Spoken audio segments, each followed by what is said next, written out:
Lytudiep. Hello everyone. Tu Diep accidentally met the old person she loved in the past.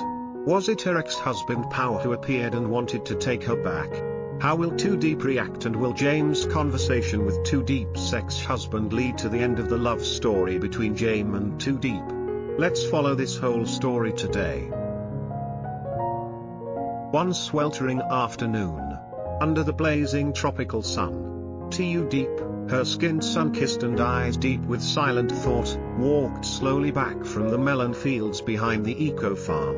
A heavy basket of melons rested on her shoulder, and though sweat trickled down her back, her steps remained steady, calm. But inside, her heart was anything but calm. It was torn, caught between two men.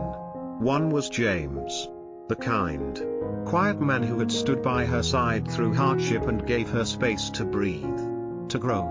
The other was Pao, her ex-husband, the man who had once shattered her spirit, who had disappeared with the dust of her old life, only now to return, unexpectedly. Like a shadow from the past, his eyes filled with regret, his words heavy with longing. That very afternoon, James, a young CEO who had left city life behind to build a minimalist-style ecological farm, had just finished discussing plans for a small wooden cabin on the hill with Lynn, the construction manager. As he stepped outside, he saw Diep walking toward the house from the red dirt path, her basket full. He was about to leave quietly when, from behind her, Pao appeared. The air froze for a moment. No one said anything. Then Pao walked slowly toward Diep, stopping a few feet away.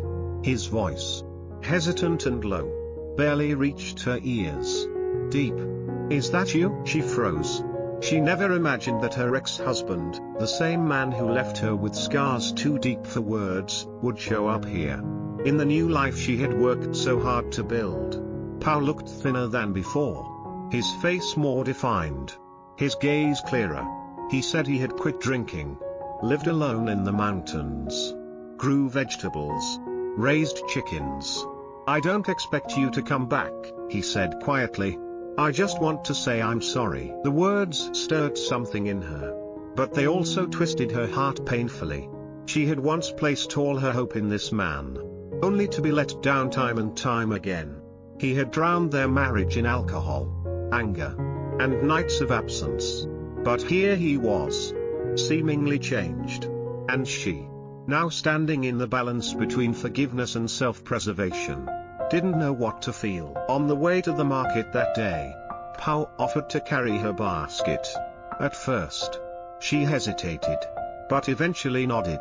The two walked side by side in silence, shadows of a past life testing the edges of something long buried. James happened to drive by and saw them, Diep on the back of Pao's bike, her arms around the heavy basket of melons, her face unreadable.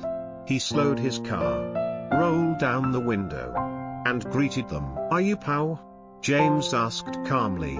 "I'm James." He didn't say much more. He simply opened the door and gestured to Diep. "You tired? Let me take you home." She nodded. Quietly, she got in. The ride was silent. In the air between them were things neither dared to speak yet: uncertainty, fear, and quiet hope. That evening, under the soft yellow lights of a roadside cafe, Pao and James sat down together for the first time. The moment called for honesty, and James was the first to break the silence. "I saw you with Diep today," he said, evenly. "I'm not going to stop her from seeing you. I just want to know, do you still have feelings for her?" Pao looked him in the eye. "Yes, I do. I know I hurt her before. I don't deserve her. But I've changed. And I still love her." James nodded slowly. There was no anger in his face, only quiet strength. "I love her too," he said. "If she chooses you, I won't hold her back. I only want her to be happy, even if that happiness doesn't include me." The words hit Pao like a silent wave. He said nothing for a long time, then sighed. "You're lucky," he finally said. "She's not the same girl I knew. She's stronger now. And maybe I'm just part of her past." Later that night, Diep sat alone on the front porch. The wind moved gently through the melon fields, and the moonlight bathed the hills in silver. In her hands, she held an old photo, her and Pau in their early days, sitting by a clay stove, laughter in their eyes. Memories rose like mist, cold nights, empty cupboards, and her silent tears as Pau drank away their future. But then she looked up at the little wooden cabin James was building, each plank carefully chosen, every nail hammered with purpose, just like how he treated her, with care, with patience, and most of all, with quiet respect.